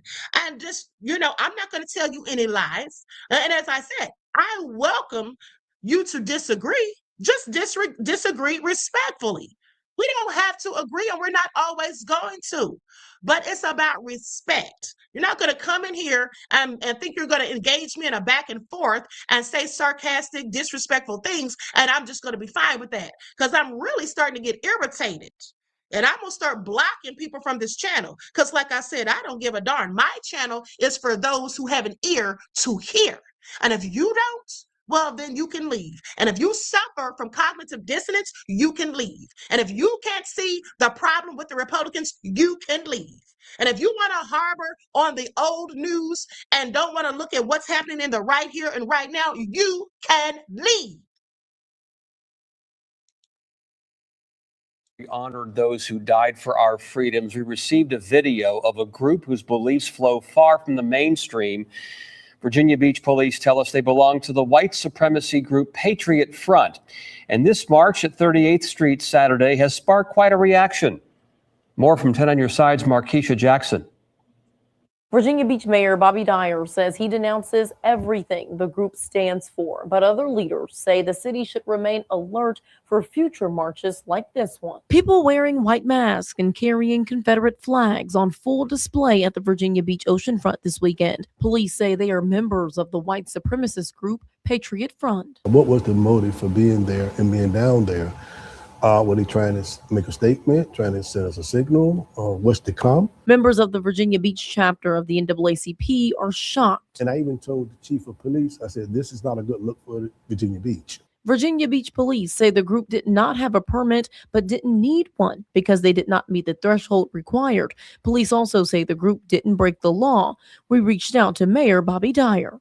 First of all, I do not in any way, shape, or form align my views of what they stand for. Members of the group all wore white masks. According to Virginia law, it is unlawful for anyone over 16 to wear a mask to conceal their identity. Other Hampton Roads cities have enforced the state's mask law. Here's what Mayor Dyer told us. And every city is going to handle, situations differently. But once again, this group, came. We didn't know about it, and it was peaceful. To the masking issue, police said that the group has not been treated differently than any other group asserting their First Amendment rights in Virginia Beach. We shouldn't downplay it. Like no big deal that they just showed up and they just left. We also should not just downplay it, we also be more sensitive to the citizens because there was a lot of people that was afraid. Leaders hope it does not become a trend. I just really pray for, peace and, tranquility in the world today. You can read more from police on this.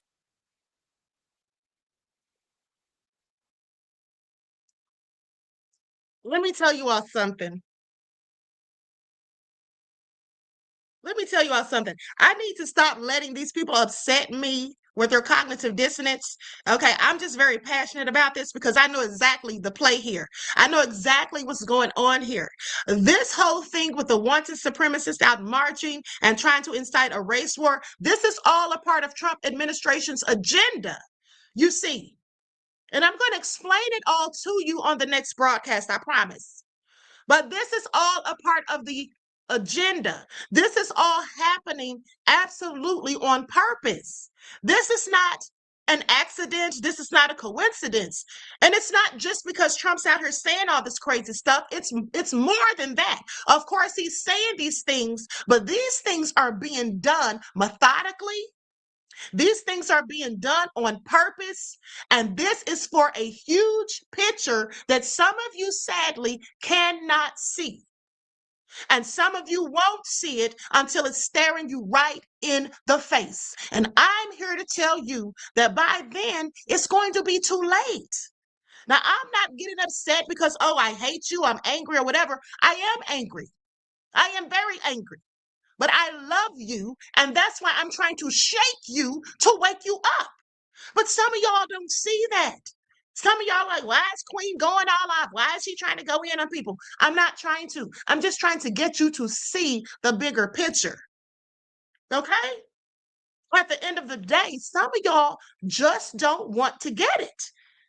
And you're going to see, hopefully before it's too late, what's really going on here. We're going to talk about on the next broadcast. I'll be back at about 6 o'clock today. I'll be back. I'm probably going to go ahead and post the link after I finish this broadcast. But anyway, with that all being said, let me just show you all one more thing before we roll out.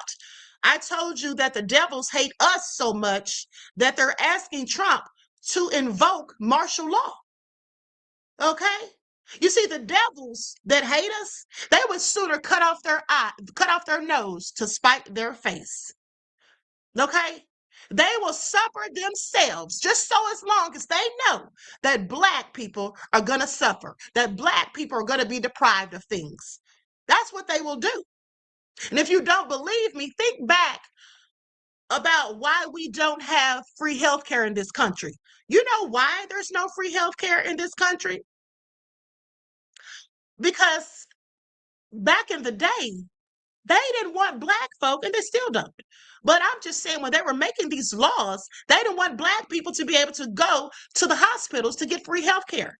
And this is why, even if you have Medicare, if you're disabled, you're elderly, and you're on Medicare, there's still 20% that you have to pay out of pocket unless you have some other sort of insurance to help you with that. The bottom line is that's why the reason there's a 20% gap is because they didn't want Black folk.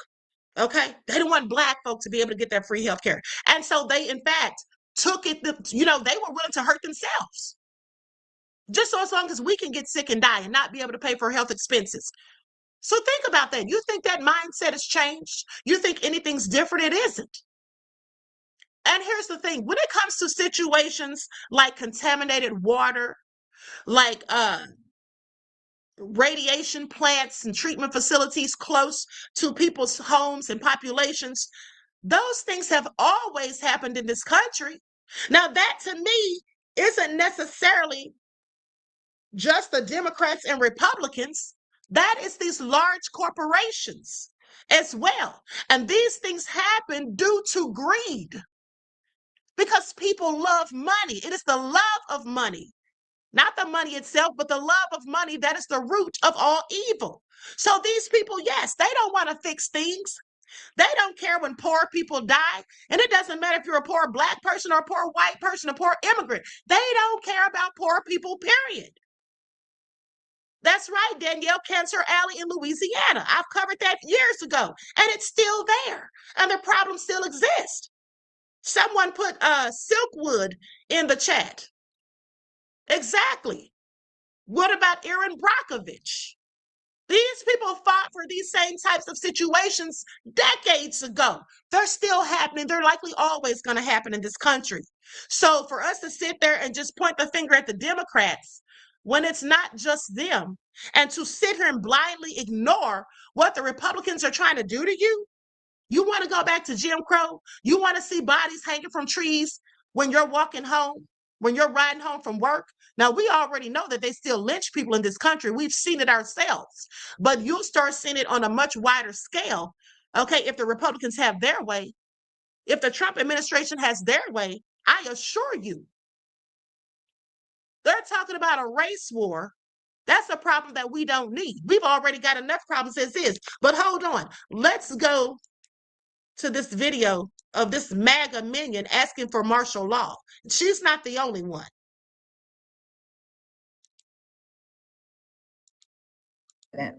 This is the beginning of our official roll call for martial law. Mr. President, I am a 41-year-old woman from Texas, and never in my lifetime did I think that I would see the day where your American people are asking you to enact martial law. Some of the key states, New York, Maryland, obviously Minnesota. Texas Bell, did you know Minnesota is ranked as the second best state in America to raise a family? Now, this is from Fox News, and I quote, driven by high median family income, low poverty, and a relatively narrow wealth gap. Miss Bell, do you know where your state of Texas is ranked? That's right, way down at the bottom third of the chart with all of the other shitty red states. In fact, your state is the second biggest leech in America. It is ranked number 2 in the country for getting more federal money than it pays in federal taxes. Now, this is going to blow your mind. Texas gets $74,000 more per person that lives in Texas than they pay to the federal government. That's a crazy number. Minnesota, on the other hand, is ranked 39th. They only get $4,800 per person more than they pay the federal government. Do you see where I'm going with this? My blue state, the socialist state of Washington, that gave my wife 3 months of paid maternity leave after she gave birth to our baby daughter, is ranked 37. You have the fucking audacity to tell us how we should govern ourselves? I don't think so. Stay the fuck out of our states. Have you guys heard about the Christian nationalist organization that's backed by the Heritage Foundation that's going into public schools in the middle of a school day and taking children out of the classroom and taking them to church? It's called Release Time, and it's already happening in 300 schools in America. And the organization that does it is called LifeWise Academy. So here's how it works. People from LifeWise Academy go into your child's classroom in the middle of math class, and they tell them that if they just get in their van, that they'll give them some candy. We'll give you ice cream, pizza. We'll throw a party, and there'll be a live band. All you have to do is learn about Christian nationalism, and it gets And let me tell you all something about this supposed Christian nationalism. White nationalism is what it is, okay? It's very disrespectful. These people are clearly racist, okay? And do you want your children indoctrinated into the bullshit? Did you even know that this is what they're doing? Trump wants it to be to the point where you can't say anything against Christian nationalism, all right? You can't speak against it. What if your child isn't a Christian? What if they're Catholic? What if they're a Muslim? But this is what they're doing. Okay? Please pay attention. This is the Republicans that are doing this. Okay? This is the Republicans that are doing this. Pay attention. Now let's continue. Worse, children are being told that if they recruit 5 of their friends, they'll throw them a popcorn party or an ice cream party. All you have to do is tell them that if they don't go to church, well, you're going to burn in a lake of fire for all eternity. My daughter has the right to go to a public school and not be indoctrinated into a 2,000-year-old tribal religion that believes that there is an invisible bearded wizard in the sky, and he says that it's okay for 40-year-olds to marry fucking 10-year-olds, and that she should be obedient to men, and that she shouldn't actually have the right to vote. Because if you're not okay with an Islamic sheik going into your public school and offering children candy and parties and ice cream and pizza, and all they have to do is learn about Islam, here, put a burqa on your face. If you're not okay with that, then you should understand how I am not okay with LifeWise Academy. And let's not ignore the part where he said, talked about the children marriages, like I just told you all last week. If you didn't see the broadcast that I did about children marriages, go back and watch. Do you think that's right? 36 Republicans, 36 members of the GOP in Oklahoma voted against banning child marriages. So they're okay with PDF files. They voted against it. Now, thank God the bill passed and it was banned. We keep voting against it. Who does that? Who does that? The same people that were in the Epstein files. That's who. But let's continue. If you want to talk about the Democrats, make sure you talk about the Republicans too. Put all the dirt out from both parties, put it on a scale, and see what hangs in the balance. I just watched a video of Charlie Kirk getting shot. There's no way he survived. There's a 0% chance. Now, he's given a breakdown of previous broadcasts, but I just want you all to pay attention to that. So, yeah, that lady absolutely calling for martial law. Who would be calling for martial law? D Major says, I noticed the Black MAGA has gone quiet in the chat now that the receipts are flowing. Okay? Yeah. Because hopefully they've awakened. Okay? Hopefully they've awakened. Now, with that all being said, listen, I'm going to conclude this broadcast. Hold on. I think there's an update on Chud the Builder. Hold on. He had that preliminary hearing. Let's go to this clip, and then I'm out of here. And I'll be back later at about 6. Make it 6:30. Hearing was today, and it looks like they have enough to go to trial. Of course, there's mountains of evidence. I think the FBI was even investigating him or talked to him a couple weeks ago. His blue jumpsuit means that he is in protective custody. Oof, that sucks, man. I figured you'd be in general population, being all big and bad like you acted on the streets. It's a lot different in there, isn't it? It's a lot different in there. Get your heart racing. Yeah. So in protective custody, it's usually minimum movement, 23 and 1, 23 hours lockdown. You're out for an hour, just so they can protect you and keep you out of danger. But you're not a danger from food. Or if like a trustee walks by and just pisses in your cell. Yeah, and let me say this.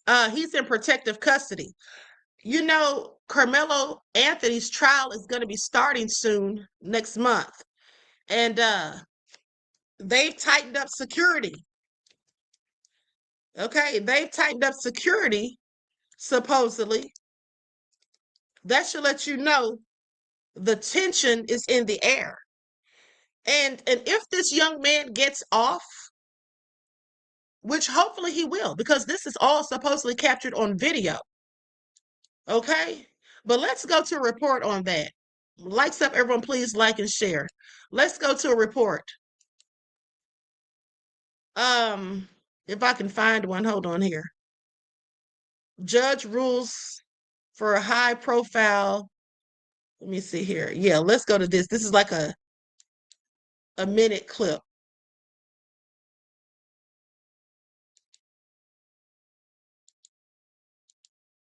Prayers for this young man. That was absolutely self-defense, and I hate that he's even have to go through this.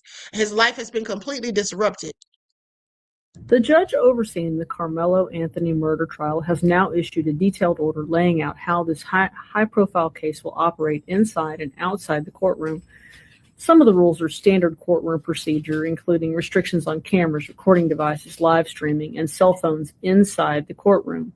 The judge has also designated 9 media spots inside the courtroom for members of the media because of the intense public interest in the case. Courtroom doors will close promptly at 9 a.m. each day, and once proceedings begin, no one will be allowed to enter or leave until scheduled breaks. The order also reinforces long-standing restrictions on photographing or interviewing jurors and prospective jurors during the trial.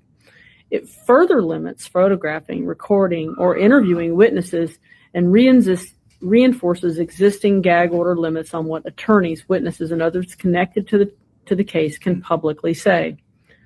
Outside the courthouse, the judge has designated security zones around parts of the Collin County Courthouse campus and imposed an overnight curfew beginning May 31st.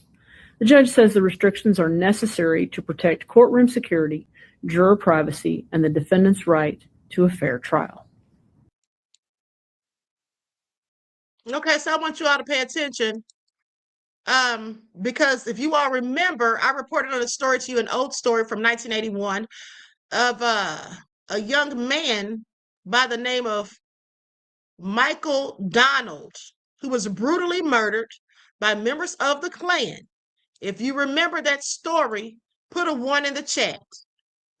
Okay, because if this young man gets off, and I pray that he does, but absolutely, this could trigger a race war or retaliation on Black people. Remember this story? And do you remember why this young man was lynched? Because there was a police officer who was killed. The Black man who was accused of doing it got off. And why did he get off? Because he was innocent. Okay, hold on. Let me see if I can find that section of the report. Hold on, beloveds. I don't want to read this whole thing. But basically, that's the reason. They did it because they didn't like the verdict that was given, and the Black man got off. Because he was absolutely innocent. But they didn't care about that. They just wanted someone to pay. Okay? They wanted someone to pay. Slowly the wheels of justice begin to grind. And no, that's something else. It's 1983. That's after the fact of them killing him. Furious about the verdict. There it is right there. Hold on. Okay, so the Klansmen, Tolney and Beck wrote, this meant that a Black man could kill a white man with impunity as long as there were Blacks on the jury. Donald was killed as a reprisal against the Black community and to confirm the power of the Ku Klux Klan in South Alabama. All right? So that's what they did. They went out looking for some random Black person just to enact revenge. Okay, just to enact revenge. And also, I want you all to pay attention because this is the case that bankrupted the Alabama KKK. So if you're wondering why now, when we see Black men or women hanging from trees, why it's always quickly deemed a self-deletion, that's why. Because the last time somebody was really convicted of that, in 1981 Alabama, the Klan went bankrupt after Donald's mother, Beulah Donald, or after Michael's mother, Beulah Donald, sued them. Okay? So they protect the Klan in this country, who, by the way, is registered as a Christian group. All right. So anyway, with that all being said, my work here is done for now. I'll be back later. Likes up, everyone. Please like and share. Thank you in advance. I love you all to life. I hope you enjoy the rest of this beautiful day. I'll see you all at 6:30. Until then, beloveds, each one teach one. That's how we grow and thrive. Do something productive, constructive, but never destructive. And always remember to keep the Most High first in your lives. And until next time, peace.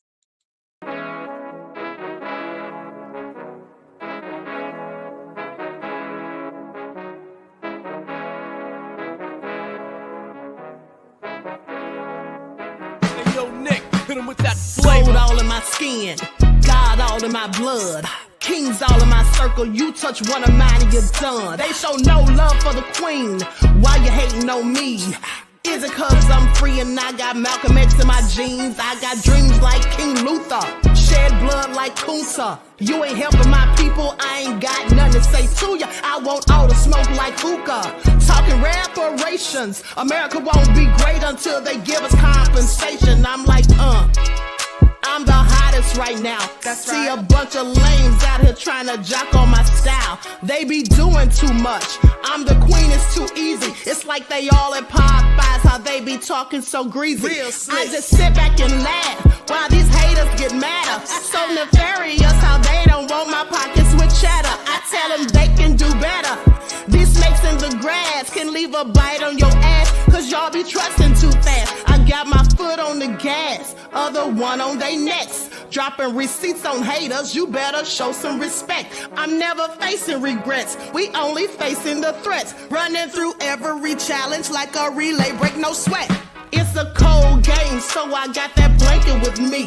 Now that my people awaken, ain't no going to sleep. I do not play by my piece. This time I'm playing for keeps. You talking slick, but when I see you like them ends, we gon' meet. And I got gold all in my skin, God all in my blood, kings all in my circle. You touch one of mine and you done. They show no love for the queen. Why they hating on me? Is it cause I'm free and I got Malcolm X in my jeans and I got gold all in my skin, God all in my blood, kings all in my circle. You touch one of mine and you done. They show no love for the queen.